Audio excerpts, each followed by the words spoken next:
Rangareddy district నుంచి వచ్చాను. షేర్లింగంపల్లి మండలంలో ఐఆర్‌పీగా పనిచేస్తున్నాను. నేను గత 9 ఇయర్స్ నుంచి వర్క్ చేస్తున్నాను. నేను మల్టీ డిజబిలిటీ పిల్లలకి టీచ్ చేస్తాను. అన్ని రకాల డిజబిలిటీస్ పిల్లలు మా సెంటర్‌కి వస్తారు. మేము ఎన్నో ఇయర్స్ నుంచి 9 ఇయర్స్ నుంచి సర్వీస్ చేస్తున్నాం. మరి ఈరోజు ప్రభుత్వం డిఎస్సి ద్వారా స్పెషల్ ఎడ్యుకేషన్ టీచర్ పోస్టులని రిక్రూట్ చేయడం జరుగుతుంది. మరి మేము ఎన్నో ఇయర్స్ నుంచి నాకంటే ముందుగా జాయిన్ అయిన వాళ్ళు ఎంతోమంది దాదాపు 20 నుంచి 25 ఇయర్స్ నుంచి వాళ్ళు వర్క్ చేస్తున్నారు. మరి మాకు న్యాయం జరగకుండా ఇప్పుడు కొత్తగా పోస్టులు ఇచ్చి కొత్త వాళ్ళని తీసుకుంటే మేము ఇంతమంది 996 ఉన్నాం మొత్తం తెలంగాణ స్టేట్ మొత్తం. సో మాకు అన్యాయం జరుగుతుందని మేము ఈరోజు ప్రజాభవన్కి వచ్చి మా సమస్యను మేము చెప్పుకుంటున్నాం. ఈసారి మేము థర్డ్ టైం ఇది రావడం, అధికారులు అసలు ఏం స్పందించట్లేదు. మా విషయంలో అసలు వాళ్ళు చాలా నెగ్లెక్ట్గా ఉన్నారు. దయచేసి ఈ ప్రభుత్వంలో అయినా మాకు న్యాయం జరుగుతుందని మేము ఆశిస్తున్నాం. గత ప్రభుత్వంలో ఈ సమస్య మీద మేము ఎన్నోసార్లు వచ్చినప్పుడు మా విషయాన్ని ఆపిర్రు.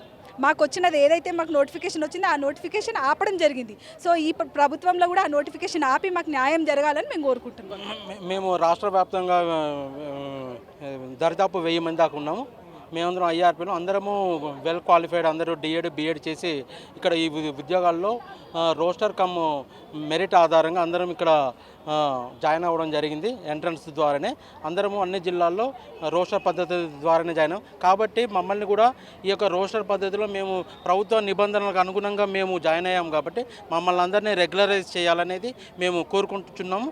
మమ్మల్ని అందరినీ రెగ్యులరైజ్ చేయాలి. అదేవిధంగా మాతో పాటు ఏవైతే ఇంకా మిగిలిపోయిన పోస్టులు వాటిని నోటిఫికేషన్ ద్వారా వేసి అన్ఎంప్లాయ్మెంట్ ఉన్న వాళ్ళకి న్యాయం చేయాలని కోరుకుంటున్నాం. ఇప్పుడు డిఎస్సి నోటిఫికేషన్ వేయడం వల్ల మీకు ప్రాబ్లం అవుతుందా? మిమ్మల్ని రెగ్యులరైజేషన్ చేసిన తర్వాత డిఎస్సి నోటిఫికేషన్ అనేది వేస్తే బాగుంటుంది. అవునండి, మాకు ముందుగా నోటిఫికేషన్ ఇచ్చారు. కాకపోతే మేము ఎప్పటి నుంచి 20 సంవత్సరాల నుంచి చేస్తున్నాం.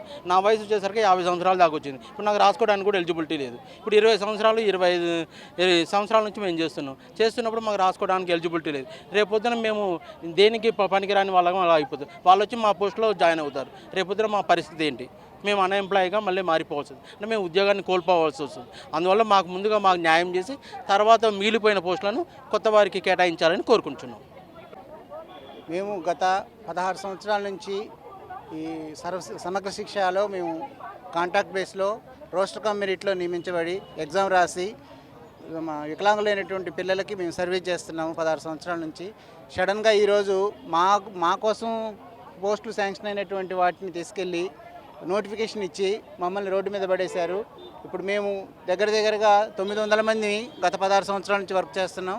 మాకు న్యాయం చేయాలని మేము కోరుకుంటున్నాం. ఎందుకంటే మేము ఆల్రెడీ వెల్ క్వాలిఫై ఉండి పిల్లలకు సర్వీస్ చేసేటువంటి స్థాయిలో ఉన్నటువంటి వాళ్ళని మమ్మల్ని పక్కన పెట్టి కొత్తగా నిరుద్యోగులు ఇప్పుడు 1560 పోస్టులు శాంక్షన్ అయినాయి.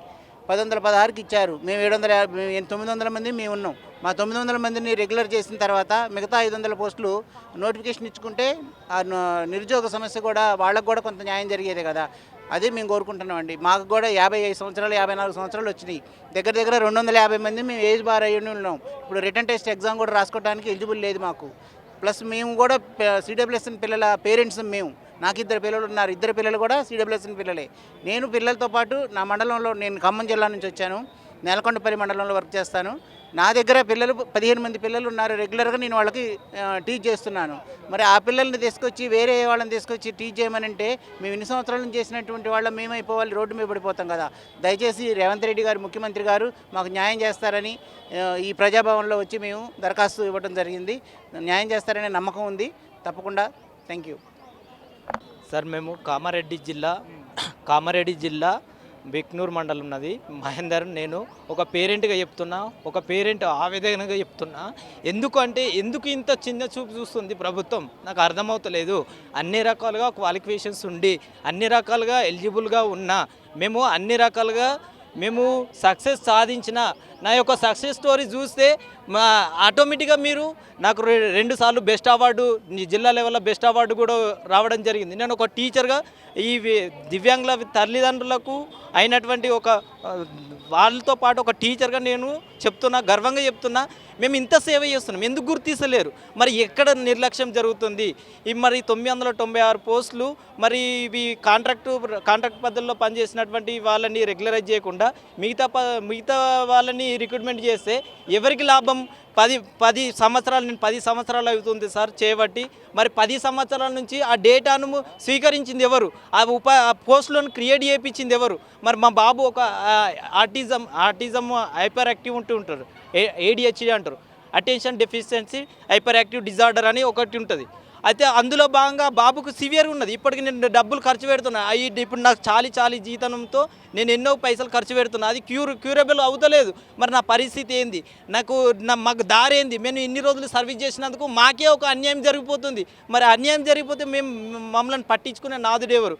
మరి తెలంగాణ గవర్నమెంట్లో కాంగ్రెస్ లాస్ట్ టైము బీఆర్ఎస్ ప్రభుత్వం వచ్చినప్పుడు మీకు చేస్తామని అన్ని రకాలుగా చెప్పిన తర్వాత ఎలక్షన్ కోడ్ పడ్డది. ఎలక్షన్ కోడ్ పడగానే ఆటోమేటిక్గా ఎలక్షన్స్ అయిపోగానే ఆటోమేటిక్గా మళ్ళీ కాంగ్రెస్ గవర్నమెంట్ వచ్చింది. మరి కాంగ్రెస్ గవర్నమెంట్ వచ్చినా కూడా మనకు ఏదో చిన్న ఆశ, మాకు ఇన్ని రోజులు సర్వీస్ చేస్తున్నాం, ఒక అన్ని రకాలుగా అన్ని పరిస్థితులను అనుభవించి ఇంత ఘోరమైనటువంటి పరిస్థితులను అనుభవించి కూడా మాకు కాంగ్రెస్ ప్రభుత్వం అన్న న్యాయం చేస్తుందని మేము అనుకుంటున్నాం. మరి ఇన్నిసార్లు ఒక 3 సార్లు మరి ప్రజా దర్బార్కి వచ్చారు, మరి ఏం చేసిరు? ప్రజా దర్బార్కి వస్తే వాళ్ళు అధికారులు ఏం చేస్తున్నారు? అసలు ఒక పేరెంట్గా అడుగుతున్నా నేను, ఒక ADHD పిల్లవాడిని పట్టుకోవాలంటే ఒక 5 మినిట్స్, నేను ఒక 5 నిమిషాలు మా పిల్లవాడిని మీరు పట్టుకుంటే అప్పుడు ఆ విధంగా మీకు తెలుస్తుంది.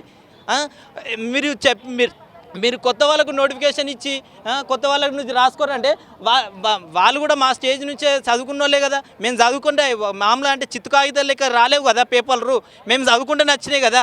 మరి దానికోసం మీరు అధికారులు ఎందుకు నిర్లక్ష్యం చేస్తారు? మీరు అధికారులకు తెలియదా? పోస్టులను సృష్టించిందే మేము. ప్రతి ఒక్క విలేజ్కు తిరిగి అంత సర్వే చేసి డేటాను స్వీకరించి అవన్నీ మాడిఫై చేసి పోస్టులు వచ్చే విధంగా చేపించేది మేము. మరి అలాంటప్పుడు మీరు మమ్మల్ని కాదని 20 సంవత్సరాల నుంచి చేసిన వాళ్ళని కాదని ఇప్పుడు కొత్త రిక్రూట్మెంట్ చేస్తే ఎవరికి లాభము?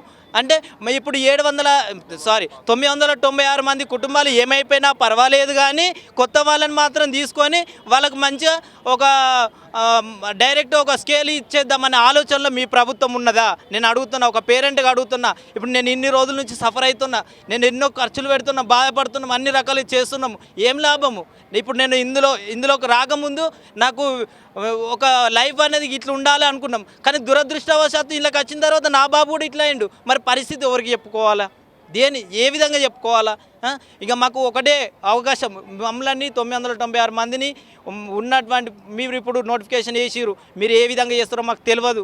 మా పోస్టులను క్రమబద్ధీకరిస్తేనే మేము ఇక్కడ ఉండడానికి అవకాశం ఉంటుంది. ఒక పేరెంట్కి చెప్తున్నా, ఒకవేళ మమ్మల్ని క్రమబద్ధీకరించకుండా నా ఫ్యామిలీ మొత్తం వీడికి వచ్చి ఆత్మహత్య చేసుకోవడానికి నేను సిద్ధంగా ఉన్నా. చెప్తున్నా, ఇది హెచ్చరిక కాదు, ఏదైనా కాదు, మీరు ఏమన్నా అనుకోండి. నేను ఒక బాధగా చెప్తున్నా, ఎందుకంటే డబ్బులు 19,500 జీతం ఎవరికి సరిపోతుంది? ఇవ్వరకు జనవరి జీతం ఇవ్వరకు రాలేదు, ఎవరికి చెప్పమంటారు? ఇప్పుడు మా బాబుకి ఒక 10,000 ఖర్చు అవుతుంది, మెడిసిన్స్కి ఒక 10,000 ఖర్చు అవుతుంది. మరి దానికి మరి ఇవరికి శాలరీస్ రాలేవు, అట్లాంటి పరిస్థితులు ఉన్నాయి. మరి ఇన్ని రోజులు సర్వీస్ చేసి దేనికోసం మేము ఇంత సర్వీస్ చేసింది దేనికోసం? ఒక పేరెంట్గా, ఒక యాజ్కమ్ టీచర్గా నేను ఆవేదన వ్యక్తం చేస్తున్నా. దయచేసి మాకు న్యాయం చేయండి. మీరు ఏ విధంగా న్యాయం చేసినా మాకు 100% న్యాయం చేస్తారని కోరికున్నది. మీరు న్యాయం చేయాలి. ఒకవేళ చేయకపోతే దాని పరిష్కారం నేనే ఇక్కడ ప్రూఫింగ్ నేనే చూపిస్తా, 100% చూపిస్తా, ఇది మాత్రం షూర్.